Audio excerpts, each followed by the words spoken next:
Hey sunshine, so I'm going to be starting with this lovely red wool fabric, and these are the patterns for this piece that you can find in part 1. The link is down below. I will not be using the facing patterns just because my fabric is so thick. And then I just wanted to show you guys what I meant by when I say flip.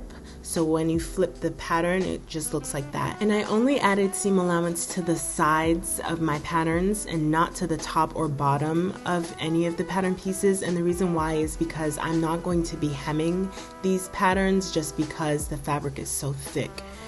So if you're using regular thin fabric, you should follow the standard procedure and add your seam allowance to the top, sides, bottom, everywhere, all around your pattern. So if you're using a thinner fabric, now is when you would also trace your facing patterns, right? And you would add seam allowance to the top, the side, and also the bottom for both of these facing pieces. But again, I'm not doing that because my fabric is very thick. When you get to the dart for the back, I know that when you trace it, there's this like cutout or whatever, but you want to remember to add back the line, right? Because otherwise, if you cut like this, you're not going to get what you need. So basically, when you have your pattern and you line up your dart, you're just going to connect these two lines together.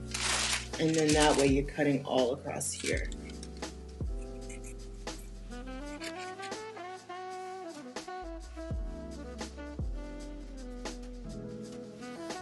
If you are working with a thinner fabric and you are going to be using the facing patterns, then the first step that you would want to do is, and also I just want to show you that your facing pattern might look like this if you're going to be tracing it on folded fabric, or it would look like this once it's unfolded. So it's the same thing. Just wanted to let you guys know that. So the first step that you would want to do is you would want to serge all around the seam allowance of both of your facing patterns, the sides and the tops for both pieces. And remember that if you don't have a serger, you can always use a regular sewing machine set to the shortest zigzag length. So I also wanted to remind you guys that it's good practice to add about 1 inch seam allowance to the bottom of your garments so that you can do a double fold. Again, because this fabric is so thick, look how thick that is. It's extremely thick, so maybe you can't tell, but because it's so thick, I'm not going to add any seam allowance to the bottom of my garments. I'm going to work with the darts on the back pants or the back shorts pattern, and what I did was I just drew a line down the center of the dart, so you can repeat the same thing with the other dart. And now what I want to do is I want to fold the dart so that this line is on the crease of the fold. And then what I'll do after that is just pin it down like so, like that. And then I'm just going to stitch along this diagonal line. And when I do that, it'll automatically line up with this other diagonal line. And then the dart will be closed like so, like that. And obviously we're going to repeat the same thing on this. And this is what the pieces look like. So this is the wrong side. And then the right side, this is what they look like when the darts are sewn down. So the next thing you would do is you would take one of your back pieces and one of your back facing pieces and make sure that it's the right corresponding pieces. So this one has the side here, and the side is here, and the center is here, and the center is here. So these are the right pieces.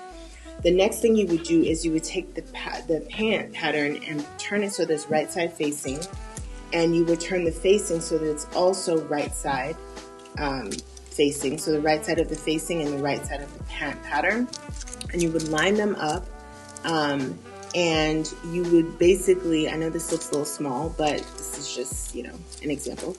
So then you would basically line up your pattern, and then you would just do a straight stitch along the seam allowance line all across. Because I don't have facing, what I'm going to do is I'm going to take my back pattern and I'm going to have it right side facing up.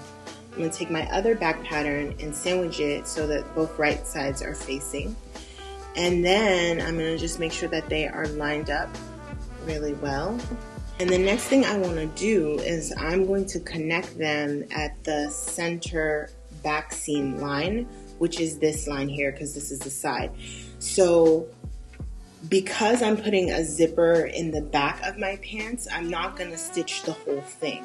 I'm going to leave a space for my zipper. So my zipper is basically going to be this amount, and it's going to stop here. So I'm just going to make a mark right where my zipper is going to stop.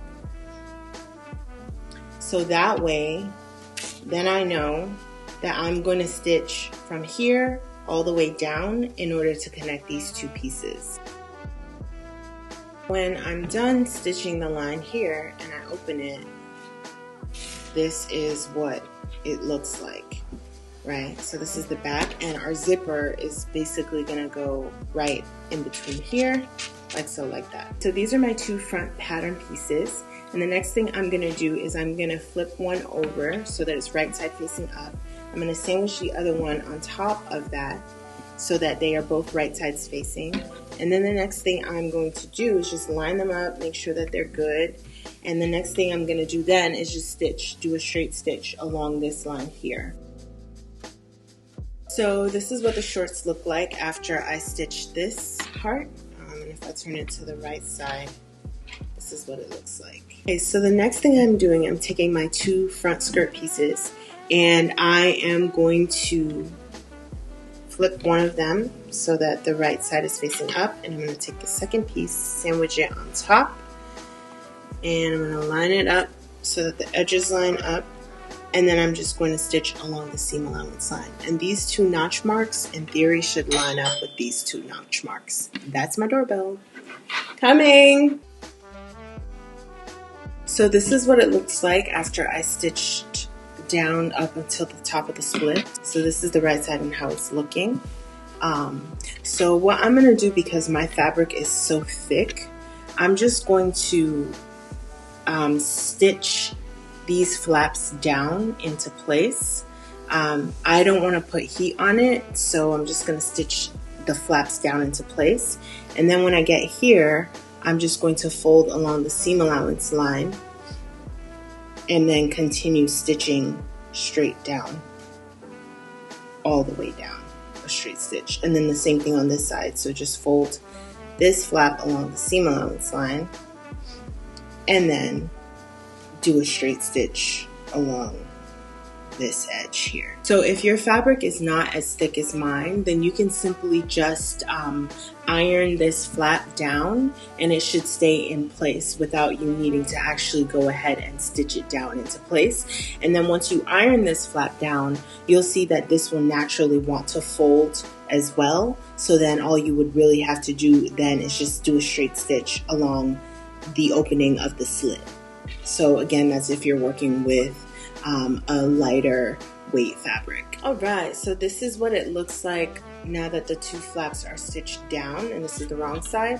And when I flip it over to the right side, this is what it looks like. So the next thing I'm going to do is I'm going to install my invisible zipper into the back part of my pattern pieces. So I don't yet have a tutorial on how to install invisible zippers, but I did leave a link down below to a tutorial that I think is really helpful when it comes to installing invisible zippers. So just take a look at that and follow her steps and you'll have your zipper installed. So this is what it looks like with the zipper installed. So if you're working with a thinner fabric and therefore you're using your facing patterns, now would be the time to connect your facing to the outer front part of the skort. So in order to do that, you would want to turn the outer front part of the skort so that it's right side facing up. Then you would take your facing pattern, so remember that this should be serged all around the edge, and you would turn it so that it's right side down, so basically the right sides are facing. And then what you would then do is you would do a straight stitch along the top edge where the seam allowance line is. So again, because my fabric is so thick, I'm not going to be using my facing, so I'm just going to skip ahead to the next step after that. Okay, so I have attached the facing with pins just so that you guys have a sort of reference of what your pattern would look like if you're actually using the facing, right? So the next thing then that you would want to do is you would keep your front skort pattern and you would keep it right side facing up. Then you would take the front part of your pattern, so you see this is the front part of the shorts, and you would stack it on top. So the right side should be facing the wrong side of the front shorts. Okay, you would then stitch along the seam allowance line. Stitch it, and then you would then flip it over like this,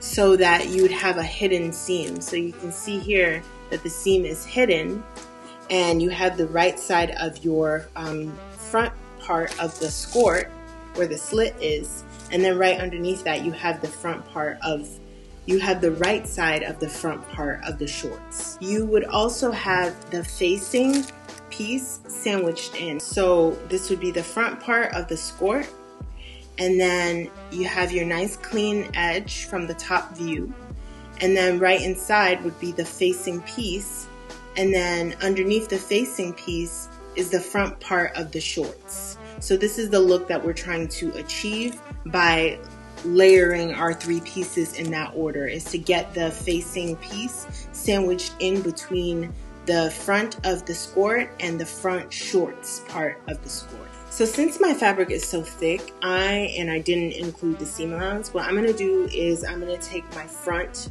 part of my shorts, and I'm going to have it right side facing up, and then I'm going to take the front part of the skort and I'm going to have that right side facing up as well.